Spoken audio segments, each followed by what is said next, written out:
No se salva nada ni nadie en Ucrania, la guerra de la que se habla poco y nada. Y en este caso estamos compartiéndoles lo que llega desde Ucrania, mostrando, por ejemplo, los impactos de un ataque ruso a un museo en Odesa, en el sur de Ucrania. El alcalde de la ciudad portuaria de Odesa examina los daños en el Museo de Bellas Artes. Las autoridades ucranianas acusan a Rusia de haber lanzado misiles y drones Shahed de fabricación iraní contra la urbe. Nuestra perla, el Museo Nacional de Arte de nuestra ciudad. Hoy hemos visto una vez más cómo los bárbaros tratan nuestro patrimonio cultural. El museo, que está cerca de cumplir 124 años, albergaba unas 10.000 obras de arte antes de la guerra, incluidas pinturas de reconocidos artistas rusos y ucranianos. Odesa es una ciudad estratégica en el conflicto debido a su salida al Mar Negro, y su patrimonio cultural es uno de los más importantes de Ucrania. Pero los combates están a más de 700 kilómetros en el frente oriental. Aquí, en la región de Donetsk, los soldados ucranianos evidencian un aumento de los ataques del ejército ruso. Probablemente hace como un mes fue cuando empezamos a sentir el aumento en todas partes, a pleno. Según Corea del Sur, más de 1 millón de proyectiles habrían sido proporcionados por Corea del Norte a Rusia. Nos enfrentamos a un enemigo muy fuerte y peligroso. Tienen más recursos, más armas, más soldados. La contraofensiva ucraniana, iniciada en primavera, no ha tenido grandes éxitos, y el comandante del ejército afirmó que la guerra estaba entrando en un punto muerto. Declaraciones que luego fueron desautorizadas por el presidente ucraniano Volodymyr Zelensky. Hemos hablado mucho de los drones, esas aeronaves no tripuladas que en algunos casos simplemente parecen juguetes, pero en este caso mortales porque llevan explosivos. Muchos lanzan el explosivo y sobreviven para volver y ser cargados nuevamente, pero Rusia está usando cada vez más este tipo de dron que ven ahí terminando de destruir un vehículo en Ucrania, que se llama kamikaze, porque lo que cae no es solo la bomba, sino el dron con el explosivo. Y esto se está viendo cada vez más. Quiero decirle bienvenido a nuestro invitado, el profesor Eric de la Fuente. Enseña Relaciones Internacionales en la Universidad Internacional de Florida y es un hombre, como les he contado en otras ocasiones, con muchísima experiencia en lo que es esta región del mundo, de la que desgraciadamente en los medios de comunicación se está hablando poco y nada. Eric, bienvenido. Buenas noches, Pedro. Gracias por la invitación y por seguir tocando el tema de Ucrania, porque como bien dice, para muchos en la televisión, en la radio, en otros, parece como si la guerra hubiese acabado, porque aunque está más intensa que nunca. Exactamente. ¿Qué está pasando? ¿Cuál es la situación hoy? Mira, de hecho la guerra se ha intensificado bastante en ambas partes, ¿no? Los ucranianos continúan intentando hacer más estragos para tomar parte de su territorio. Como dijiste bien en el reportaje, no ha habido tanto avance. Los rusos también han tratado de hacer su propia ofensiva en ciudades como Avdiivka en el sur, y también han muerto miles de ellos. Pero en los últimos días han habido cosas también preocupantes. Hubo un misil ruso que dio en una pequeña ceremonia de soldados ucranianos que eran como jefes de batallones, ¿no? Jefes de tropas, y murieron como unos 20 importantes, ¿no?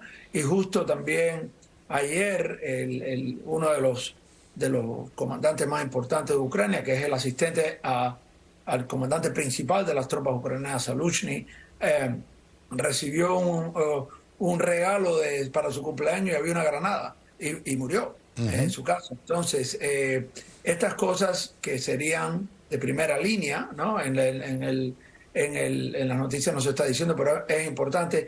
Y los combates están siendo muy fuertes en ambos lados, pero no ha habido grandes avances y preocupa precisamente a Ucrania. ¿Por qué? Por lo que dijiste ahora. Hay preocupación que parte de la ayuda, especialmente por ciertos sectores en el Congreso norteamericano, a lo mejor sea disminuida o en el futuro cercano y a largo plazo, y eso es preocupante.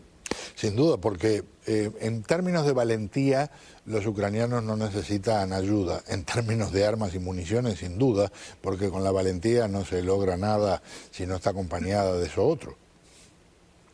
Sí, y creo que es importante, Pedro, para destacar algo aquí. Obviamente, y por razones obvias también, lo que ocurrió en Israel, la matanza a israelitas por parte de terroristas de Hamas, y también, obviamente, el ataque de Israel a Gaza, donde también han muerto miles ahora de palestinos, incluyendo muchos civiles, pero sin duda causado también por esa matanza. Ha tomado las noticias, ¿no? Las noticias principales que hay. Pero esto no quiere decir que los de guerra no están dando. Y de cierta manera, Pedro, están relacionadas. Hace pocos días, una delegación de Hamas visitó el Kremlin, se reunió con Putin.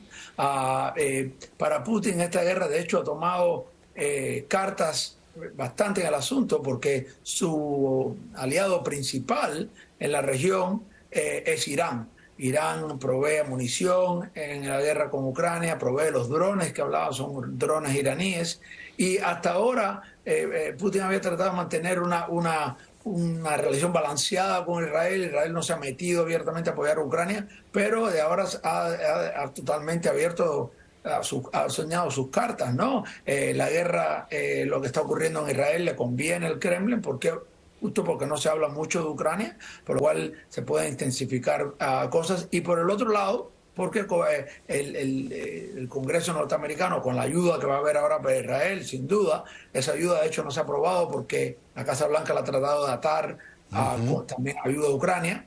Y Putin, básicamente, al ver que los rusos no van a poder avanzar mucho más en Ucrania, apuesta que el Occidente se va a cansar, que Estados Unidos se va a cansar de apoyar, etcétera, y piensa que de esa manera es el que puede, por lo menos, no perder la guerra al estrado. Yo creo que los dos van a perder, no creo que Rusia pueda ganar como Grecia, pero sin ayuda sí puede ser que Ucrania se destabalee, ¿no? Sin la ayuda del Occidente. Claro. El general, vamos a decir, Inviernovich, va a aparecer en cuestión de semanas. Ya hace mucho frío, pero pronto habrá mucha nieve, mucho hielo, mucho fango, muchas dificultades para que el equipo pesado se mueva. ¿Habrá algo diferente por lo que tú estás oyendo, leyendo, viendo con respecto al invierno anterior, o se avecina una, vamos a decir, especie de pausa en lo que son grandes combates? Mira, vengo de Washington, he estado 2 semanas de las últimas 3, también hablando mucho con las fuentes en Ucrania casi diariamente. El combate seguirá, pero obviamente será diferente. Hay que cambiar, será más lento, ¿no? Por muchas de estas cosas que han mencionado. Pero por otra gran parte es que la idea no es lo mismo defender. Ucrania ha defendido muy bien, ¿no? Gran parte de control del avance ruso, pero para retomar territorio no tienen los recursos militares que ellos habían pedido, ¿no? Que si bien Estados Unidos ha ayudado bastante, pues la idea, se construyó esta narrativa que Ucrania podía retomar, y lo habíamos hablado aquí, que eso iba a ser muy difícil, que parecía algo muy poco práctico, simplemente porque no tienen el poderío aéreo, no tienen la logística que necesitan en términos de munición y de otros recursos que tienen, y eso hace que esta guerra esté en un cierto impasse, ¿no? Aunque Zelensky diga que no. Obviamente el general principal ucraniano dijo que sí, en gran parte porque necesitan más tecnología y porque ahora ellos están en la ofensiva, ¿no? Entonces, tomar la ofensiva con rusos atrincherados, con minas, etcétera, no tiene. Le agregas al general Inviernovich, como dices, y lo va a hacer mucho más difícil. Y siempre, mira, en todos los años que hemos hecho entrevistas, hemos hablado, para Putin, para el Kremlin, Ucrania es la prioridad número 1 para ellos en toda su política exterior. Y él apuesta, probablemente correctamente, que no lo es para el Occidente. Lo ha sido mucho más importante, pero piensa que a largo plazo va a haber un cansancio, que va a haber otra cosa. Una guerra como la de Israel, la población norteamericana nunca se le explicó bien por qué es de mucho interés de que Rusia no le gane a Ucrania. Y realmente no creo que lo entiende, ¿no? Porque esto puede desatar un conflicto en otros países de la OTAN, donde Estados Unidos tendría que intervenir. Podría esto llevar a cabo a que China tome elecciones con Taiwán, donde Estados Unidos tendría que ver. Y además, pero más de eso, Vladimir Putin, su objetivo número uno es Ucrania, pero también la disrupción del sistema hoy en el mundo basado en leyes, etcétera, y por eso abiertamente apoya a Hamas también y lo pone, si ves la televisión rusa, alrededor de que esto es Estados Unidos y todo acá. Y por eso no está desvinculado. Irán, que para la población norteamericana sí se ve como un enemigo importante y por esto la ayuda de Israel está en el frente. También Israel tiene obviamente un lobby más poderoso en Estados Unidos que Ucrania. El pueblo norteamericano lo ve como, oh, bueno, esto es terrorismo, hay que combatirlo. Pero Rusia es un aliado principal de Irán, Irán lo es de Rusia, esto hoy en día es su aliado principal en el Medio Oriente y las armas que llegan a Hamas pasan por Siria, donde está controlado por los rusos y los iraníes. Entonces hay mucho vínculo que hay aquí andando, pero que creo que nunca se le ha explicado al pueblo norteamericano por qué esta guerra en Ucrania es vital para sus intereses de seguridad nacional también. Mil gracias por acompañarme, Eric. Un abrazo. Muchas gracias, Pedro. Buenas noches. Muy buenas noches. Allí está Eric de la Fuente, profesor de Relaciones Internacionales de la Universidad Internacional de Florida. Lo llevo a lo que es un trabajo formidable de armar, vamos a decir, pincelada a pincelada lo que se ha vivido y se vive en esta Ucrania que resiste. Driving past a sign that says Avdiivka is Ukraine, the cameraman suddenly stops and takes cover from incoming Russian shelling. For weeks now, Russia has been pounding this city in Donetsk in eastern Ukraine. Known before the war for its large coking plant, it's now a bastion of Ukrainian resistance. These are rough, ordinary days in Avdiivka, explains the cameraman. The Ukrainian government has ordered the evacuation of families, including up to 1,000 children living near the front line in dozens of settlements in Donetsk and Kherson regions, as Russia intensifies attacks.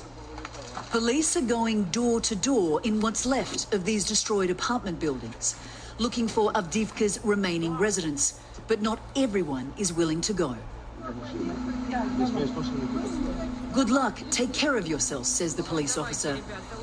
Thank you, good luck to you, replies the old woman, refusing to leave her home. An incoming shell explodes close by as police try to deliver supplies to residents willing to take their chances. Good luck, lads. Take care. You've got a difficult job, says this man. Despite reports of heavy losses on the Russian side, its forces have launched major assaults on areas along the Eastern Front and intensified shelling in the south, further undermining Ukraine's grueling counteroffensive. And while the world's attention has swiftly moved from Ukraine to the Israel-Gaza war, there are grave concerns long-term funding could also dry up. Earlier this week, the Italian Prime Minister pleaded with Europe not to make the mistake of weakening its support to Ukraine as the Middle East conflict rages on, declaring a world where no impassable red lines exist is an insecure world for everyone. While she was backed up by leaders attending the European Council meeting in Brussels, Slovakia's new Prime Minister had other ideas. A day after being sworn in, Robert Fico announced that Slovakia, previously one of Ukraine's strongest allies, will no longer provide military aid to Ukraine. For now, Kyiv anxiously waits to see if US President Biden's request for more than $61 billion in additional aid to Ukraine will be approved by a bitterly divided Congress.